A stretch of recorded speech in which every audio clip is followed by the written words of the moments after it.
오늘 우리에게 답된 말씀은 신약성경 요한복음 7장 32절부터 36절까지 말씀입니다. 요한복음 7장 32절부터 36절까지 말씀 봉독해 드리겠습니다. 예수에 대하여 무리가 수군거리는 것이 바리새인들에게 들린지라 대제사장들과 바리새인들이 그를 잡으려고 아랫사람을 보내니 예수께서 이르시되 내가 너희와 함께 조금 더 있다가 나를 보내신 이에게로 돌아가겠노라.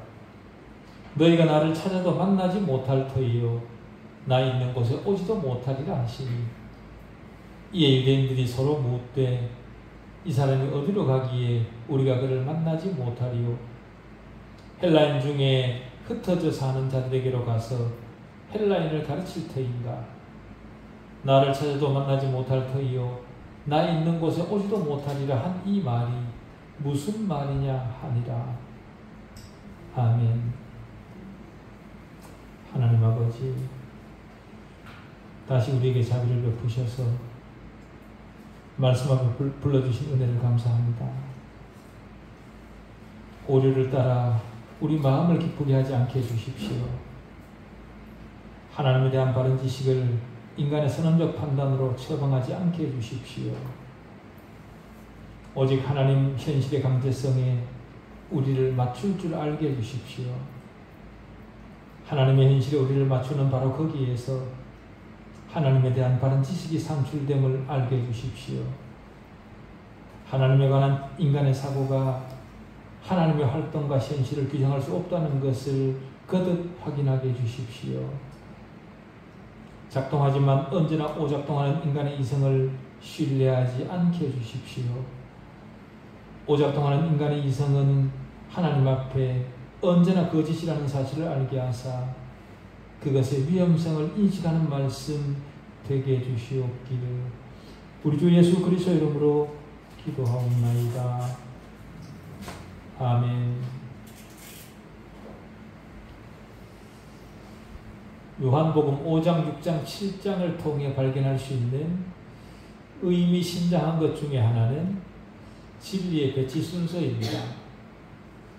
5장에서 그리스도께서 자신의 신적 속성과 본질적 완전성을 드러내셨고 6장에서는 세상에게 생명을 주시기 위해 하늘에서 오신 자신의 신분을 드러냅니다.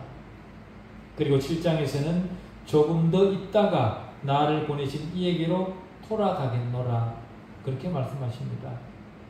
주님이 너희와 함께 조금 더 있다가 나를 보내신 이에게로 돌아가리라 그렇게 말씀하신 때와 십자가에 못 박히시기까지는 불과 6개월의 간격이 있을 뿐입니다.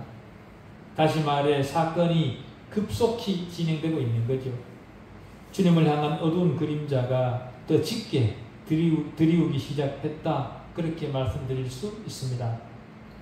그 이유는 유대 종교 지도자들의 판단력이 예루살렘 사람들에게 의심을 받기 시작을 했고 그러다 보니 예수를 믿는 사람들은 늘어나는 반면에 자신들의 지배력은 점점 약해지고 있다는 것을 느꼈기 때문에 그들의 마음이 조급해진 겁니다.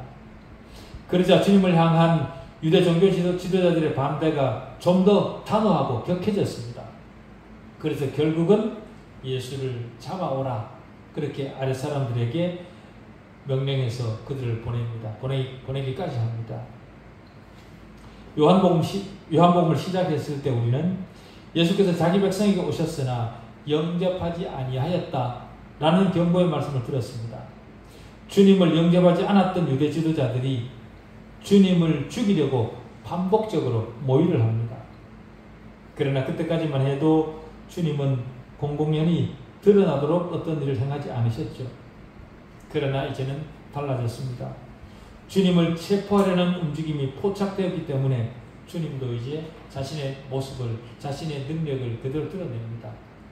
그것을 요한은 이렇게 기록합니다.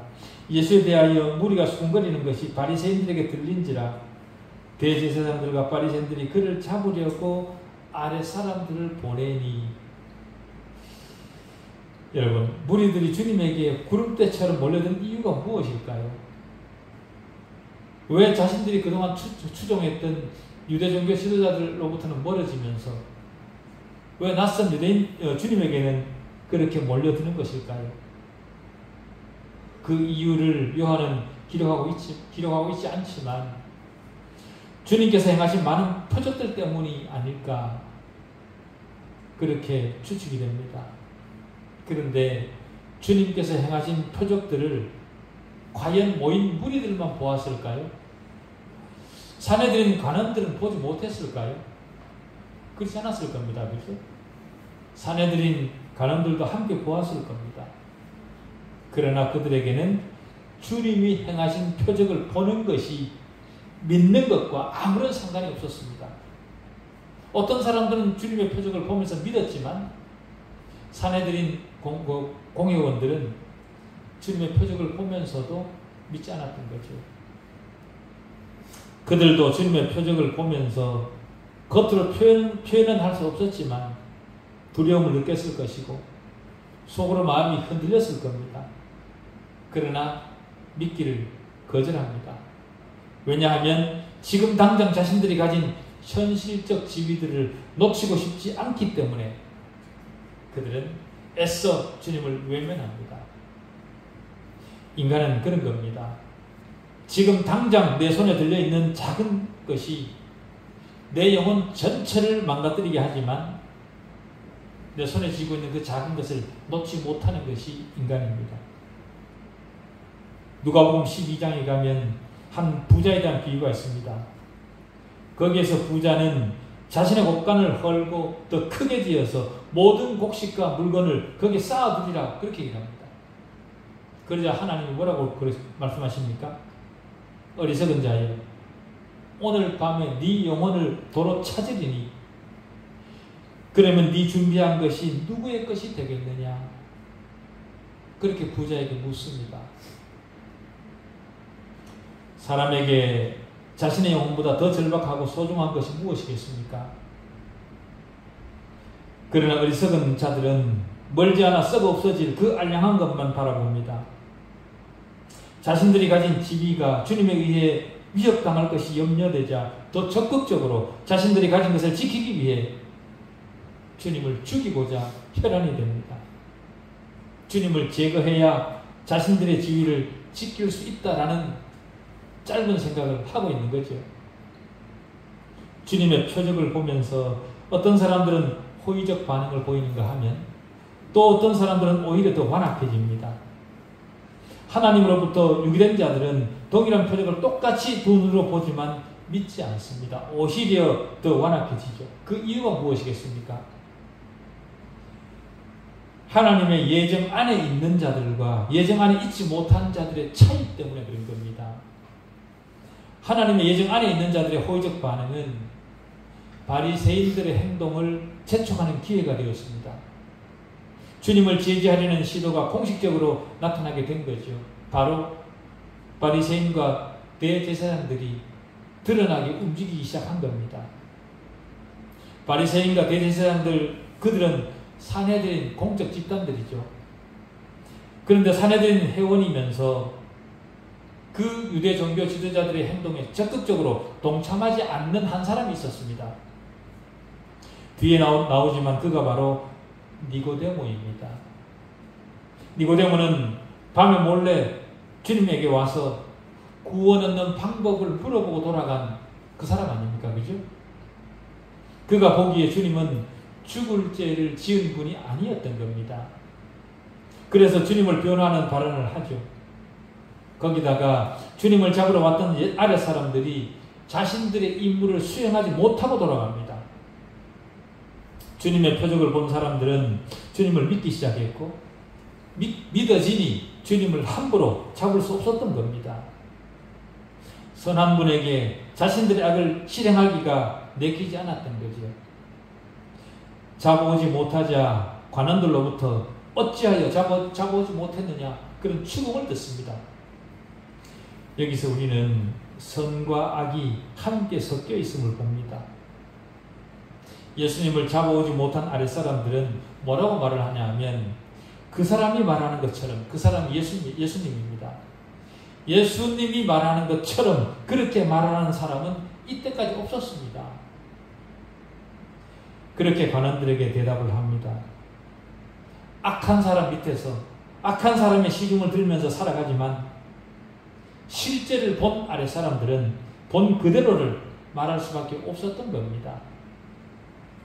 여기서 우리가 확인하게 되는 것은 같은 표적을 보고도 어떤 사람은 각성을 받아 믿음을 갖게 되고 또 어떤 사람은 증오심에 깊이 말려 들어간다는 것을 우리는 볼 수 있습니다. 물론 당시 각성을 받은 사람 중에 전부가 믿음의 완전한 자리를 확보한 것은 아니었습니다.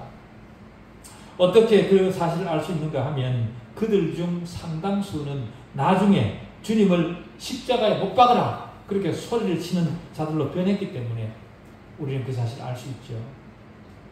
이런 상황 속에서 주님께서 자기를 대적하는 사람들에게 어떤 반응을 보이시는지를 살필 필요가 있습니다. 33절, 34절입니다. 예수께서 이르시되 내가 너희와 함께 조금 더 있다가 나를 보내신 이에게로 돌아가겠노라. 너희가 나를 찾아도 만나지 못할 터이요 나 있는 곳에 오지도 못하리라 하시니. 주님의 이 말씀으로부터 배워야 되는 것들이 있습니다. 우리가 배워야 될 것 중 가장 가치 있고 제일 되는 것은 하나님의 종은 하나님께서 하라고 맡기신 일을 끝마치기 전에는 이 일을 중도에 그만둘 수도 없고 또 그 일을 마치기 전에 죽임을 당하는 일도 일어나지 않는다 라는 사실입니다. 그래서 주님은 자신의 시간이 좀 더 남았다는 것을 아셨던 거죠. 그것을 주님은 조금 더 있다가 라고 표현하셨습니다. 물론 그 조금은 그렇게 긴 시간이 아니었습니다. 불과 6개월 정도에 불과했죠. 다시 말해 초막절이 시작되는 가을부터 주님께서 못 박히신 봄까지는 6개월 정도밖에 되지 않았습니다. 그러니 6개월이 지나기 전에 아무도 주님을 죽일 수 없었던 겁니다. 요한이 30절에서 그의 때가 아직 이르지 아니하였다 그렇게 말했듯이 아직은 주님의 때가 이르지 않은 겁니다. 루터는 이 구절을 이렇게 주석했습니다. 누가 그리스도의 보호자냐? 누가 그의 원수들을 막았었느냐? 사람 중에는 아무도 없다. 말탄 수천의 군사들이나 3천이나 되는 보병도 주님의 보호자가 될 수 없다. 십자가에 못 박히기까지 주님의 갑옷을 뚫을 자는 없다. 그때가 아니니 주님의 원수들이 아무리 주님을 잡으려고 가진 수를 쓴다고 할지라도 소용이 없다. 루터가 그렇게 주석을 했습니다. 현대도 마찬가지입니다. 하나님의 분명한 명령이나 섭리에 부합하지 않으면 아무도 그리스도인에게 손댈 수 없습니다. 저 여러분을 지키시는 분은 하나님이시지 세상에 있는 어떤 것이 아닙니다. 세상은 말하기를 나이 들면 자식이 나를 지키는 것이 아니라 돈이 나를 지킨다 그렇게 말을 합니다마는 그러나 그리스도인을 지키시는 분은 하나님이십니다. 세상도 아니고 자식도 아니고 돈도 아닙니다. 때로 세상이 우리를 집어삼킬 듯 위협에 오기도 하지만 하나님이 우리를 지키시는 동안은 절대로 세상이 우리를 어떻게 하지 못합니다. 이 사실 앞에 분명하면 우리는 어떤 상황에도 담대할 수 있습니다. 반대로 나를 향한 하나님의 뜻에 분명하지 못하면 아주 작은 일에도 흔들리고 흥분하고 두려워하게 되어 있습니다. 그것이 인간입니다. 그러나 하나님의 뜻 앞에 분명하면 문제가 우리를 삼킬 수 없습니다. 그렇기 때문에 하나님 앞에 있는 자로서 세상을 향해 당당해야 됩니다. 하나님의 뜻을 알기 위해서는 먼저 우리는 겸손히 엎드려 기도하고 하나님이 주시는 뜻 앞에 굳게 서야 됩니다. 하나님의 어떤 뜻이 나를 통해 이루실 것을 확신하는 사람은 세상이 우리를 그런 사람을 건드릴 수 없죠. 감당치 못합니다. 사도행전 18장 9절 10절에 바울이 고린도에서 전도할 때 주님으로부터 이런 음성을 듣습니다. 밤에 주께서 환상 가운데 바울에게 말씀하시되 두려워하지 말며 침묵하지 말고 말하라. 내가 너와 함께 있음에 어떤 사람도 너를 대적하여 해롭게 할 자가 없을 것이니 이는 이 성중에 내 백성이 많음이라 하시더라. 하나님의 뜻을 실행할 사람을 지키시는 하나님이십니다. 마귀의 증오와 관계에 대해서도 이 점은 적용됩니다. 구약성경 시편 바로 앞에 욥기서가 있습니다. 그죠? 욥은 부자이지만 욥기서에 나오는 내용이 아니었다면 그저 이름 없는 훌륭한 농부에 불과했을 그런 사람입니다. 그러나 하나님께서 그 사람의 생애 속에 허락하신 일 때문에 영적으로 위대한 사람이 되었죠. 우리가 잘 아는 것처럼 하나님은 욥이 사탄의 공격을 받아 큰 어려움을 당하도록 허락하셨습니다. 하나님께서 욥에게 그런 힘든 과정을 허락하신 이유는 하나님이 주신 힘을 통해 하나님의 종 욥이 승리할 것을 아셨기 때문에 그렇게 하신 거죠. 욥의 이야기에서 우리에게 가장 흥미있는 부분은 사탄이 하나님의 허락이 떨어지기 전에는 욥에게 어떤 일도 할 수 없었다는 겁니다. 우리에게도 마찬가지입니다. 하나님이 허락하지 않으시면 마귀가 아무리 능력이 있어도 우리를 건드리지 못합니다. 욥이 겪은 그 신뢰를 고린도전서 10장 13절은 이렇게 표현합니다. 사람이 감당할 시험 밖에는 너희가 당한 것이 없나니 오직 하나님은 미쁘사 너희가 감당하지 못할 시험 당함을 허락하지 아니하시고 시험 당할 즈음에 또한 피할 길을 내사 너희로 능히 감당하게 하시느니라. 하나님이 허락하지 않으시면 그 어떤 것도 하나님의 사람들에게 손대지 못합니다. 사탄은 그리스도인을 늘 삐뚤어진 시각으로 바라보죠. 평가하죠. 당시 욥은 대단한 부자였습니다. 그렇지만 교만하지 않고 온전하고 정직하여 하나님을 경외하며 악에서 떠난 자라. 욥기 1장 1절이 그렇게 기록합니다. 사람으로서는 가장 완벽한 조건을 갖추었으면서도 하나님을 경외하는 자가 있다는 것을 하나님이 말씀하셨습니다. 그러자 삐뚤어진 시각을 가진 마귀는 욥이 어찌 까닭 없이 하나님을 경외하겠습니까? 그렇게 하나님께 반문합니다. 그러면서 계속해서 하는 말이 주께서 그와 그의 집과 그의 모든 소유물을 울타리로 두르신 때문이 아니니까 주께서 그의 손으로 하는 바를 복되게 하사 그의 소유물이 땅에 넘치게 하셨음이니이다. 하나님이 이렇게 하셨으니까 그런 게 아니냐. 욥이 무슨 의롭다 그렇게 말씀하시는 거 그건 아니지 않습니까? 그렇게 항의하는 거죠. 그러면서 사탄이 하나님께 제안을 합니다. 이제 주의 손을 펴서 그의 모든 소유물을 치소서 그리하시면 틀림없이 주를 향하여 욕하지 않겠습니까? 그러나 우리가 알듯이 욥은 자신의 모든 것을 다 잃어버렸을 때에도 하나님을 저주하지 않습니다. 사탄은 할 수만 있다면 하나님이 욥을 위해 쳐놓은 모든 보호막을 폐기하려 그렇게 시도를 했던 겁니다. 그러나 하나님은 그 어떤 경우에도 자신의 백성들을 보호하시는 일을 그만두지 않습니다. 세상이 보기에는 완전히 세상에 정복당한 듯한 그렇게 보여도 세상이 볼 수 없는 보호 장벽을 하나님은 허물지 않습니다. 성도들을 향해 하나님께서 쳐놓으신 그 보호 장벽을 하나님은 결코 허물지 않습니다. 이스라엘이 애굽에게 포로되어 갔을 때 430년이라는 그 시간이 지났음에도 불구하고 하나님은 이들과 저들을 구분하셨습니다. 그 어려운 조건 속에서도 하나님은 자신의 보호 장벽을 가지고 이스라엘을 보호하셨죠. 다윗과 사울 사이에도 사울이 도저히 넘을 수 없는 보호막을 하나님은 치고 계셨고 헤롯과 베드로 사이에도 그렇게 하셨습니다. 우리 역시 그렇게 보호받고 있습니다. 세상에 노출되어 세상에 지배된 상태로 살아가는 것 같지만 하나님은 우리를 세상과 분명히 구별하시고 보호하고 계십니다. 마귀는 인간을 미혹할 능력이 충분합니다. 자신의 능력을 이용해 사람을 미혹하죠.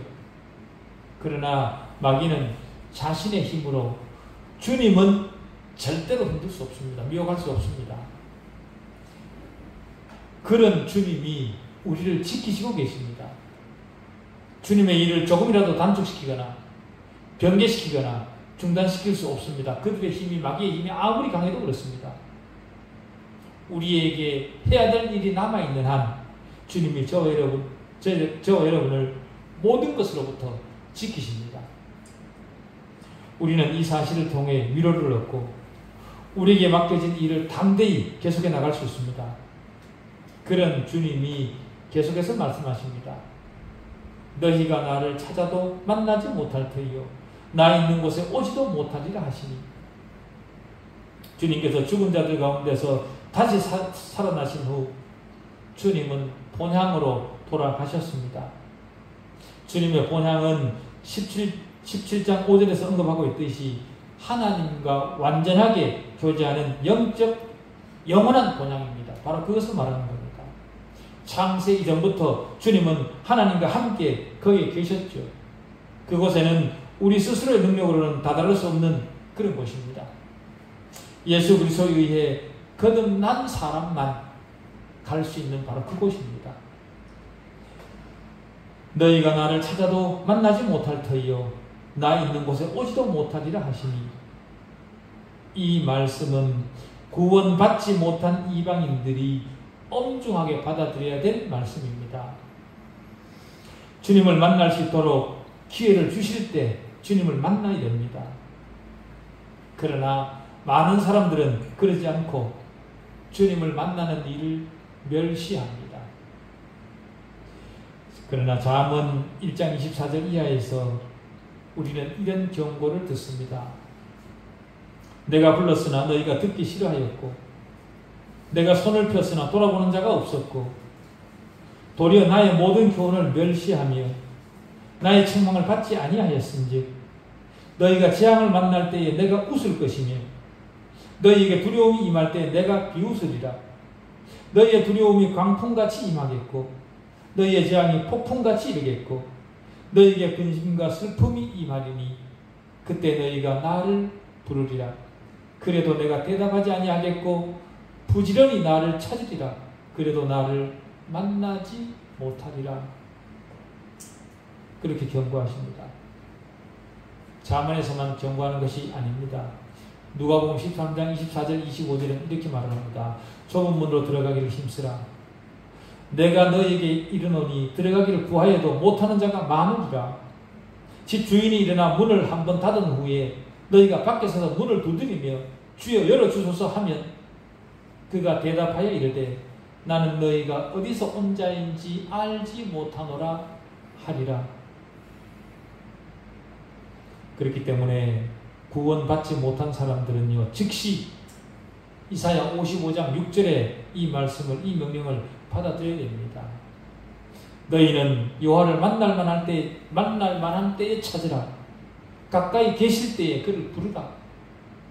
그 명령을 받아들여야 됩니다. 그때가 언제 올지 우리는 아무도 모릅니다. 아무리 철없이 혈기로 세상을 살아가는 사람이라 할지라도 자신의 영혼에 대해 한 번은 진지하게 책임지는 태도를 가져야 되는 게 그것이 인간다운 인간 아닐까요? 인류의 구원자 예수 그리스도는 사람의 몸을 입고 오셨다가 죄인을 구원하시는 일을 완수하시고 다시 하늘로 가셨습니다.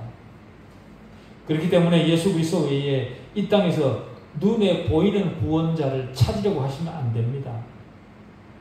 예수 그리스도를 어떻게 만날 수 있습니까? 예수 그리스도는 성경 말씀을 통해 영적으로 우리를 만나주십니다. 그런데 만약 이 땅에서 눈에 보이는 어떤 자가 자신을 구원자로 소개하면서 자신을 따르라 그렇게 말하는 자가 있다면 그 사람은 돌봄이 필요한 환자이지 구원자가 아닙니다. 그렇기 때문에 그런 사람들의 말에 절대로 귀 기울이시면 안 됩니다. 우리 구원자는 우리 구원을 완성하시고 하나님 보좌 우편에 앉아 계시는 예수 그리스도 한 분뿐입니다. 나 있는 곳, 조금 전에 말씀드렸지만 그곳은 하나님 보좌 우편입니다. 그런데 주님은 지금 나 있는 곳이라고 현재형으로 표현하고 계십니다. 장차 내가 있을 곳이라 그렇게 말씀하지 않으시고 지금 땅 위에 유대인들 앞에 있으면서도 계시면서도 이미 가 계신 곳을 말씀하고 계시는 거죠. 바로 무소부재하신 전능하신 하나님이심을 드러내는 겁니다. 바로 앞구절에서 내가 나를 보내신 이에게로 돌아가겠노라. 미래형을 말씀하셨던 그런 주님이십니다. 그 미래가 이미 현실이 되어서 이미 하나님 보좌 우편에 가신 겁니다. 전능하신 하나님이 아니고서는 절대로 그러실 수 없죠. 그런 주님이 끝날까지 우리와 함께 계시겠다. 그렇게 약속하십니다. 우리는 절대로 혼자가 아닙니다. 주님은 우리와 함께 지금도 같이 걷고 계십니다. 그렇기 때문에 세상에서 잠시 당하는 고난 때문에 좌절할 일이 아닙니다. 하나님을 알지 못하던 자들에게 친히 임하셔서 하나님을 드러내신 예수 그리스도이십니다. 우리는 예수 그리스도를 통해서만 하나님을 알 수 있고 만날 수 있습니다. 우리에게 하나님을 알게 하신 주님은 우리를 하나님 앞으로 인도하십니다. 그 일을 하시기 위해 주님은 하늘에 가셨습니다. 요한복음 14장 2절 3절은 이렇게 얘기를 하죠. 내 아버지 집에 거할 곳이 많도다. 그렇지 않으면 너희에게 일렀으리라. 내가 너희를 위하여 거처를 예비하러 가노니 가서 너희를 위하여 거처를 예비하면 내가 다시 와서 너희를 내게로 영접하여 나 있는 곳에 너희도 있게 하리라. 우리 영혼의 안식처는 예수 그리스도에 의해 이미 준비되었습니다. 그리고 때가 되면 주님은 우리를 데리러 이 땅에 다시 오십니다. 우리는 다시 오실 주님을 기다리는 자들이고 그때를 준비하는 자들입니다. 주님을 만날 준비를 여러분은 지금 어떻게 하고 계십니까? 골로새서 3장 1절은 이렇게 진술합니다. 그러므로 너희가 그리스도와 함께 다시 살리심을 받았으면 위의 것을 찾으라. 여러분도 위의 것을 찾으시면서 주님을 다시 만날 그날을 준비하고 계십니까? 거듭나지 못한 사람들은 주님이 말씀하신 찾지 못할 곳을 전혀 이해하지 못합니다. 그렇기 때문에 35절 같은 반응을 보이는 거죠. 육에 속한 사람은 하나님의 성령의 일들을 알지 못합니다. 지금 주님과 대화하고 있는 사람들은 문맹자들이 아니라 진짜 훈련을 받은 자들입니다. 그러나 그들은 주님의 말씀을 알아듣지 못하지요. 세상 교육을 아무리 많이 받은 사람이라도 영적 지각에 대해서는 무지합니다. 빛을 받기 전에는 결코 그 빛을 이해할 수 없습니다. 사람이 하나님에 대한 지식을 가지려면 먼저 성령께서 주시는 빛을 받아야 됩니다. 그러기 위해서는 말씀 앞에 나와야 되죠. 믿지 않는 자들이 성령의 조명하심을 받을 수 있도록 저들에게 복음을 전하시는 여러분들의 남은 신앙 되시기를 바랍니다. 기도하시겠습니다.